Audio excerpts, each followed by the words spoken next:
Hi, everybody. This is Jeffrey from Ripe Color, and This is Nancy from Nancy Jean's Garden, and here's the garden. we are going to do the daily duo reading for the day for December 5th. So I throw 5 cards, and Nancy throws 5 stones in the garden, and that's our divination method. It's a daily. What do we say? Daily duo. Daily duo. I came up with this expression. I never remember it. The way we phrase the question is, it's not like a yes, no, and you can use the garden to read specific situations, but what we're looking for today is to encompass as many of you as possible. We're looking for the vibrations we need to know about what's going on around the collective, okay? Right, and we both do private readings. We both have other items, physical items for sale on our sites. I'm a textile designer. Nancy has gardens and grids, etc., eggs, etc. Eggs soon. And all the links will be below.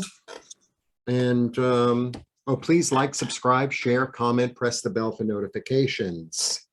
Yes. You already through? Of course. I only have to throw 5 rocks in a place, you know. My fingers are killing me.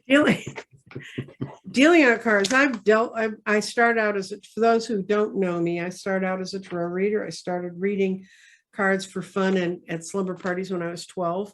And I've been involved one way or another with cards and all the other good stuff for 60 years. And yeah, that's right, 60 guys. That means I'm 72.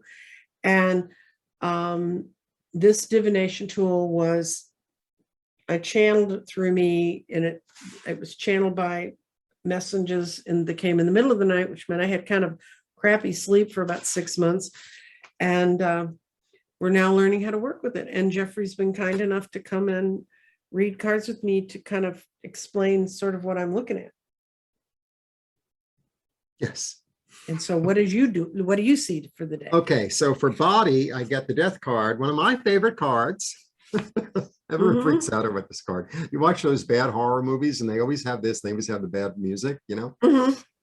Anyway, the death card is actually a fantastic card. It really says that the things that have died and that are no longer useful can actually be made into mulch to help the garden grow and move forward.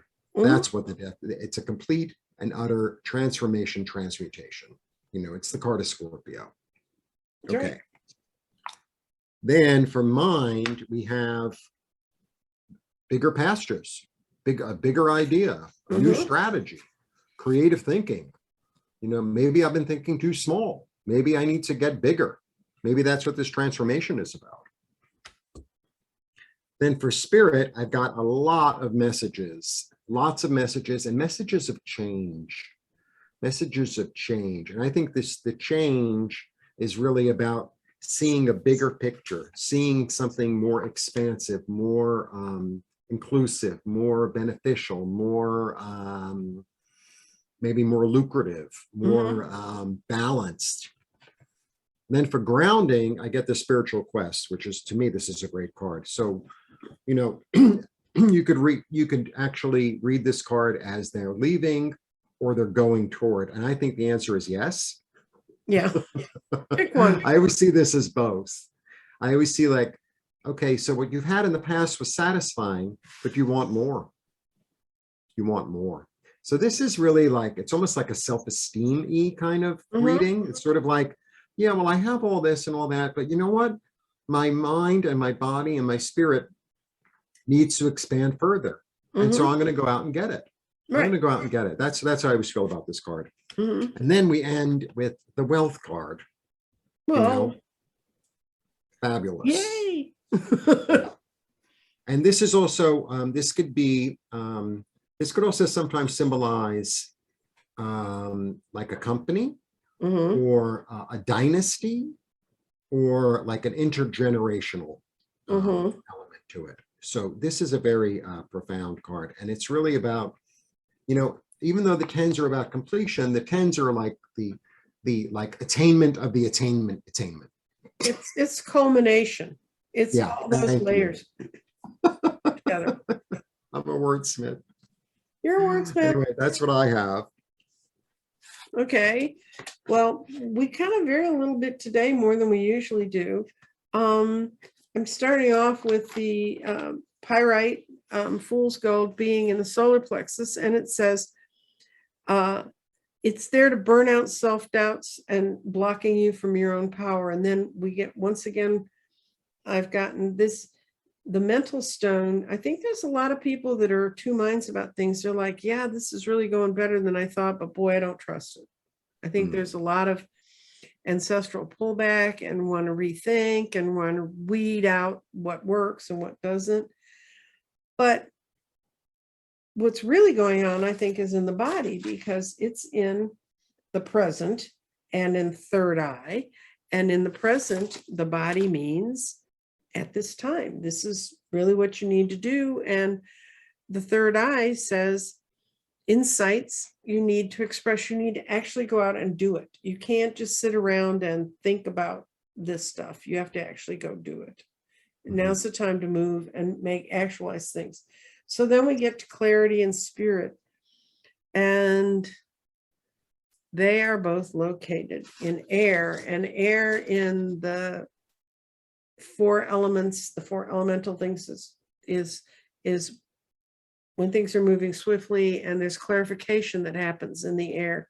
And right now in the air, the spirit's still transforming things. So it's not done enough yet to know exactly where to do. And so the clarity is there, balancing it with saying, are your thoughts clear? So these two are pulling this one out of its funk. Because your basic energy source in your body is saying, we need to get rid of this old stuff and bring in new. So how about we both do a one and done on this to get real, right? Right. I'm going to put my cards back. And what are we doing one and done on exactly? Which part of the energy? I think the body, because the body was Okay. the death card, which is probably the most important card that I threw, right? Right.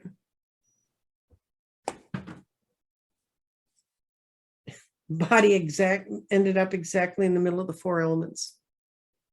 Which means Hit what? exactly on that crossroads. And that is ground your thoughts, embody your past. Physical changes are coming, and you can help yourself by grounding your energy. Well, I think yours makes more sense because mine is a little bit illusory. That could be an illusion too. No, it really, and I can't tell you guys, I've been throwing this for a while. A week or so ago, I got all 5 stones in one spot, which is just like, it's really hard to jam them in there. And then this one, when they hit an exact crossroads, there's some places that this one is what I call nexus, and a nexus and a nexus. When they hit in a nexus, it means, listen to this. This is what's going on. So if I put out all 5 stones and I had one that was in the nexus, I'd pay more attention to it than the other stones. Right. So that's why I'm saying what I'm saying. I think what's amazing to me is a lot of times I get the mind stone is the thing that's moving people forward. Right now, there's a lot of people pulling off and living in the past. Right. Right. So, it's interesting because initially we had the deaths, right? So the death is this complete transformation. And then the other way to read this card is really to have confidence in your dreams, have confidence in your vision, right? So I feel like today, because it's a transformative thing, it's sort of like the choices are all yours. The choices are all yours, where you want to grow, what you want to let go of, where you want to, move forward into, what you'd like to transform. I think the choices are all yours. So, sometimes it's a little bit confusing when you go to a store and they have so many fantastic things to buy. Right. Well, plus, in the mind, when you're dealing with the mind, and it's in certain areas here that say let go of limitations, that's also means don't ignore your dreams, because I think too many times we walk past the 7 of Cups and write it off as illusion delusion, Right. I think is the wrong way to say it, because, you know, some of our best and most creative things seem delusional at the time, like the garden. Uh, Right. You know, daydreaming is a very valuable thing to do. mhm, A very valuable thing to do. And I think that's what also the eight of cups was before. It's sort of like, well, you know, my life is good and I'm kind of satisfied, but I want more. And mhm, I'm not really quite sure what that more is, but, you know, sit and think about it. The other thing, you know, to do on a day like that, everything is sort of up in the air in a way, mhm. in the middle of transformation, is, you know, talk to your angels and guides and say, what action can I take that's for my highest good and highest healing? That's right. And see what comes through. You know, maybe it'll tell you, well, maybe you need to take a trip. Maybe you need to look at your job. Maybe you need to call a friend. Maybe, Mhm. you know, so I Yeah, think, and when the balls are all up in the air, sometimes we make the mistake of thinking we can decide where they're going to land. Sometimes you just need right. to let them land and then see And then make a decision. what's out there that you can really work with. Right. Right. Okay. Yeah, I think I'm happy with that. You want to pull a card or anything? I could. I'll pull a crystal card. I pulled this again. I Oh, pulled it. I pulled the fairy stone, which it's kind of a volcanic stone. It kind of comes up and it gloops up and it looks like, it doesn't look much like anything, but it Looks like actually, marshmallow. yeah, it does look like marshmallow or whipped cream that's, but it really means fertility. So I think what it's saying is that doesn't look like much, but if you give it a shot, it's going to turn into something great. So maybe on the days that are kind of like this, you're confused. Do I want to go back where I was? You know, you're getting this feeling to move forward. Wait until if you come to fruition in your own energy. Yeah. Yeah. Let it reveal itself. Mm-hmm. Yeah. Okay. All right. Well, Blessings. take care. Bye-bye.